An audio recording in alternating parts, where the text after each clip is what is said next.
Hi everyone, I'm Joe. Today I'm going to be doing a book review of Consider Phlebas, written by Iain M. Banks.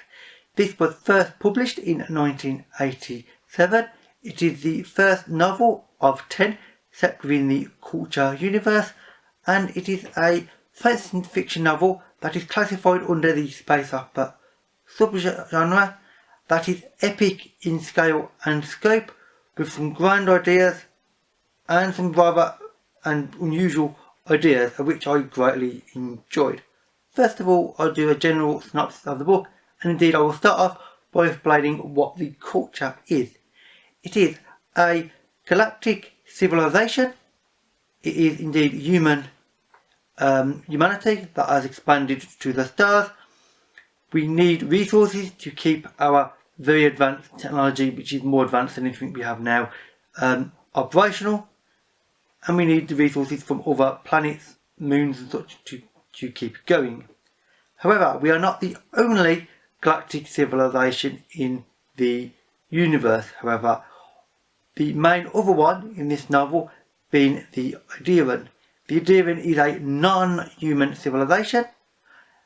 Their reason for expanding to the stars is for their faith or their religion. As a result, they clash heavily with the culture, and this leads to a massive war which has been going on at the start of the novel for many years. Indeed, has consumed millions, billions of lives, probably vast quantities of resources, and frankly it's just death and destruction on a untold scale. So that is the setting for the start of the novel. At the start, there is a spaceship that is flying through space.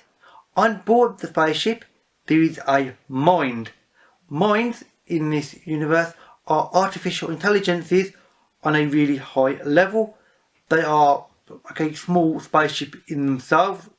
They actually can indeed fly through space, although not on the same level as a proper full-on spaceship. This spaceship is attacked, the mind escapes and manages to get to a nearby planet. The planet of the dead, which is a planet that is off limits to everybody for religious and cultural reasons, and is guarded in a rather unusual way, let's say. And indeed the novel starts off with following the main character, a character called Horza, who is a changer. Essentially, changers, which are a individual species, are shapeshifters for all intents and purposes. They can change their physical appearance, their bone structure, muscle mass and other things over the course of so many days to resemble anybody else. As a result, changers are greatly feared by almost every other race, because of course, how can you trust somebody that can look like anybody and everybody you've ever known? And indeed can obviously be the perfect spies as far as the universe is concerned. So there's an issue there which I'll talk about later, but Horza is a very curious character because he hates the culture itself. Everything the culture stands for he doesn't, he believes.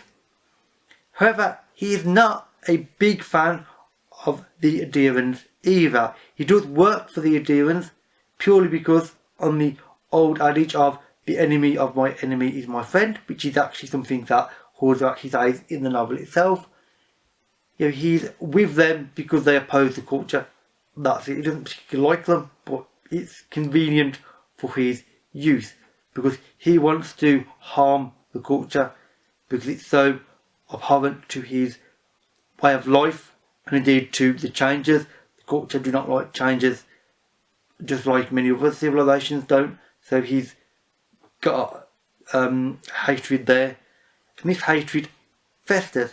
However, he discovers the opportunity to get hold of a mind, the one that escapes to the planet, and through a series of misadventures has to try to reach the mind on this world and recover the mind for his masters, essentially. I'm not going to say who his masters are exactly, and indeed what they want with the mind, but it is complex and intricate and there is indeed some politics and sort of infighting that is mentioned in passing in this, which would be very interesting to see in future novels. That's only glossed over though relatively lightly. So that's actually it as far as the plot is concerned. I'm going to talk about the writing now, which is extremely well written overall. The actual prose is amazing in this novel. The word use and the sentence structure is perfect for what Banks is trying to get across. Everything he writes is exactly for the purposes that he needs it to be. There's no unnecessary words.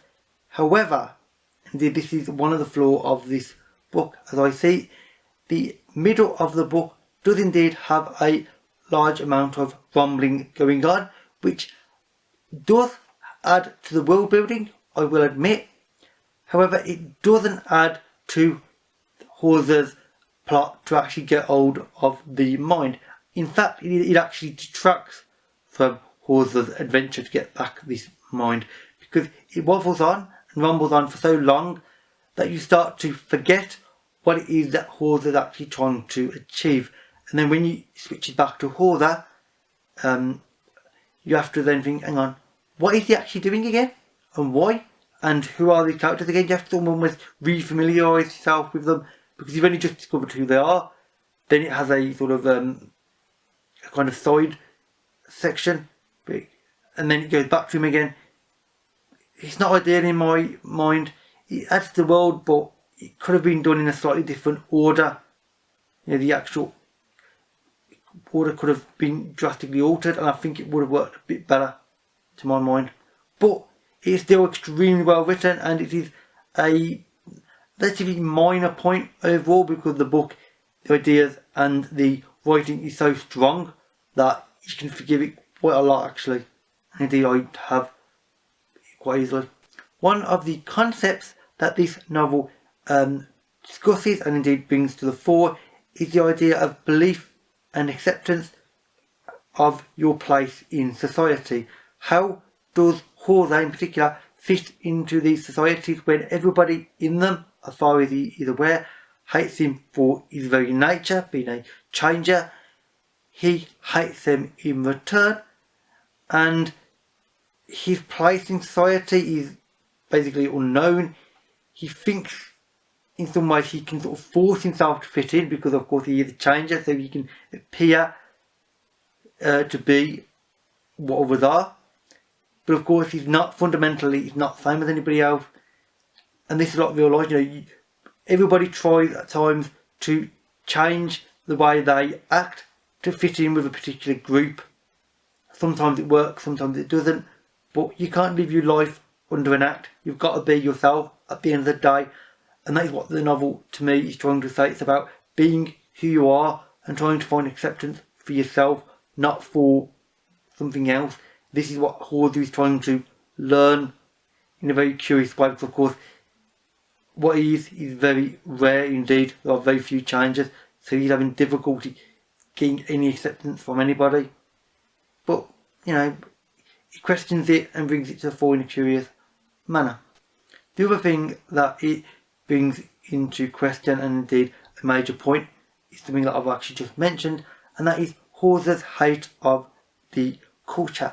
He believes he hates them because they are everything that he hates about society in general, and indeed they are intolerant as far as he is concerned about changes, so he has a problem there with them.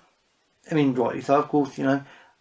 However, it also brings into the book the idea of, if you hate something enough, will you eventually become what you hate? Because Hawser doesn't do many nice things in the novel. He does some pretty nasty things, you know, which involves killing, and he thinks that he's not better than the culture, but different from them. Culture is one way of living, his is different. He thinks the cultural way of living is too consuming and too sort of forceful with their way of making everybody conform to their ideas. He doesn't like this. However, is his way of dealing with it by trying to actively rebel in an aggressive manner, and which involves killing people. Is that any better? Or is it just different?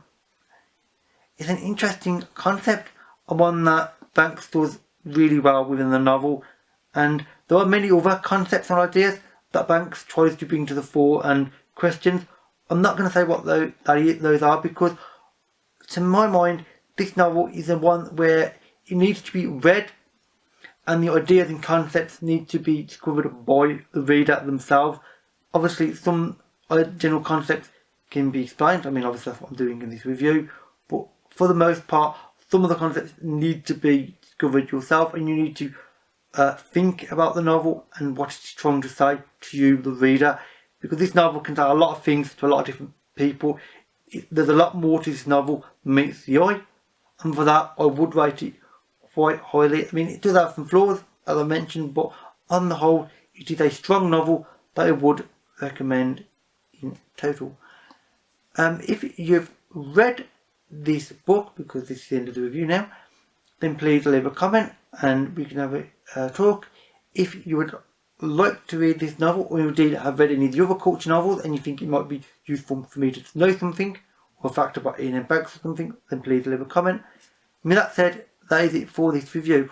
All my social media links can be found in the description box below. And with that is it for this review. So thank you for watching, and I'll see you another day. Bye for now.